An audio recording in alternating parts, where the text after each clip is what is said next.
But Kali is a certain dimension of that energy. Dhyana includes all dimensions, so it's a different thing. But Kali is a certain dimension. They created it and left it loose. So it's been enshrined in many places in certain ways. One can approach it, very powerful force in the existence. And Kali is not the only one, there are others, Dakini, Rakini, Lakini, there are so many of them, which are all part of the yogic lore and yogic traditions. But usually we don't enter those spaces with people, because for most people it's not needed, such things. It's only for people who want to do certain things with the world, who need to know these things. Others who are just seeking their own liberation need not even believe such things, need not even enter such spaces, because it has so many complexities. It's like trying to play the creator, you know. There's too many complexities in it.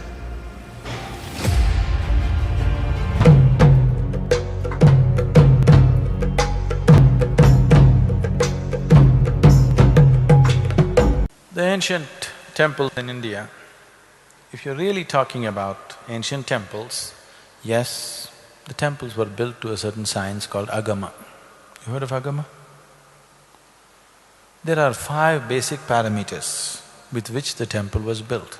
If the temple is built according to that, the size and shape of the temple, the size and shape of the parikrama, the size and shape of the garbhagriha or the sanctum, the size and shape of the idol, the mudra that the idol holds, the mantras that are used to consecrate this, if all these things are properly matched, it will create a tremendous field of energy. You need to understand, Indian temple is not a place of prayer. There is nobody leading a prayer in the Indian temple. The Hindu temples, there is nobody to lead your prayer. You go there and do what you want. Nobody telling you must sit down and pray and do this or that. Though now you started the request sheet, paying 5 rupees and telling God what he should do, you started that recently. Otherwise, your culture told you if you go to the temple, they did not even tell you must pray, but they told you must sit there for some time. Is that so? Still exists in South India, in North it is gone. In South India, still families are aware that if you go to the temple, you must sit there for a while.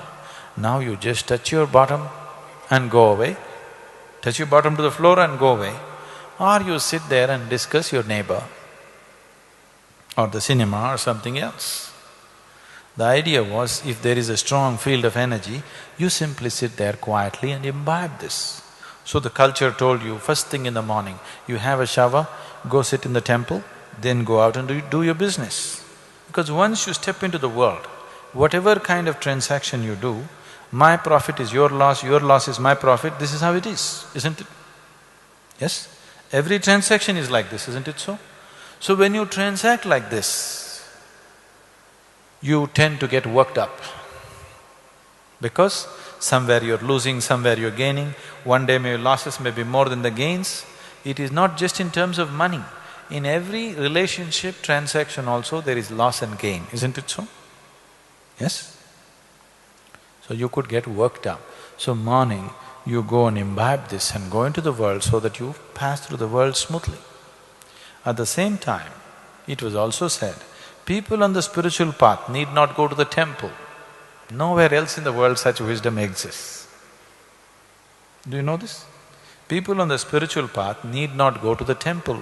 The Indian temple does not look forward to people on the spiritual path because they have their own self-charging methods. This is a public charging place. Public battery charging place is what a temple is. Now you invented your own self-charging method, no need to go to the public place. You are from Tirupur? No. So if you live in Tirupur, you have to go to the public tap to get your water. Now you got your own tap in the house. Now you're not going to go and stand in the queue there, isn't it? That's all the difference is. That's a very wise way of conducting things. But now you're building the temples just the way you build your shopping complexes, probably for the same purpose. That's a different game altogether. About the lingas in the temple.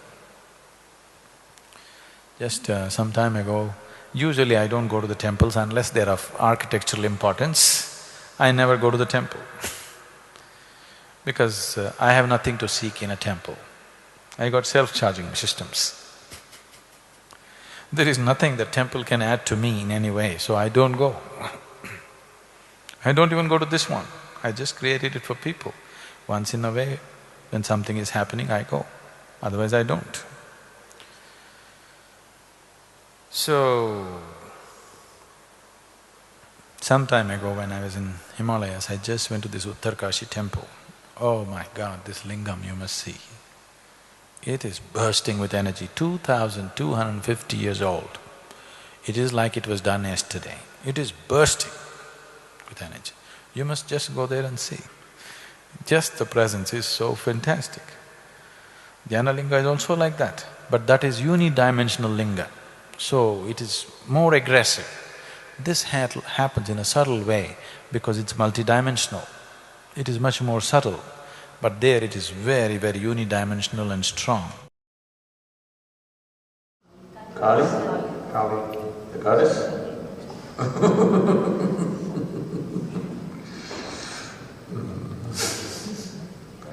Kali is trouble. That woman is too troublesome. You need a different kind of skill to manage a woman like that. Because in India, various kinds of gods have been, goddesses especially, have been created. When I say created, this is an unbounded energy, but certain beings who wanted to use this for certain purposes in certain directions, when they have a certain sense of crystallized consciousness, they created certain forms, some pleasant, some fierce, some other ways, so that they could be used for specific dimensions of your life. It is like education is education, but now you have so many branches, isn't it, well established. Otherwise, there was a time when education means everybody learned everything. Now it's all specialization, isn't it? Like this, they made energy to different ways so that it's available to different people in different ways as they need it for certain aspects of their life. Kali is a very fierce one. In many ways, she is very easily approachable compared to other forms, much more easily approachable, but at the same time, very, very fierce. When you invite somebody very fierce, if you don't know how to manage, it may eat you up. There are others which are even more fierce, terrible ones are there, but they all have a purpose. These have all been created by certain yogis in the past. They have crystallized them and they are just there. They can become a reality for you if you do certain processes to attract that kind of energy to you. It can become a living reality for you. Kali is not just some goddess you believe in. She can walk in front of you. Because once you create the necessary energy body and leave it, now, if you want, you can build a physical body over it. For example, I was saying, Dhyana Lingam is the energy body of the highest kind of being. In theory, it is possible that if we want, we can build a physical body for it. In theory, it's possible. It involves too much work and it's not worthwhile in the end. What's the point creating another human being? Right now, the only reason why you do not experience me the way I am is because I am in a physical body and I speak like you or do things like you. If I was in some other form, it would be so much easier for people because now you don't see… Once you see somebody as human being, he has to fit into your logical ways, isn't it? If he doesn't fit into your logical ways, you won't see him as enlightened, you will see him as crazy. So, there is no advantage in creating a physical body. But Kali is a certain dimension of that energy. Dhyana Lingam includes all dimensions, so it's a different thing. But Kali is a certain dimension. They created it and left it loose. So it's been enshrined in many places in certain ways. One can approach it. Very powerful force in the existence.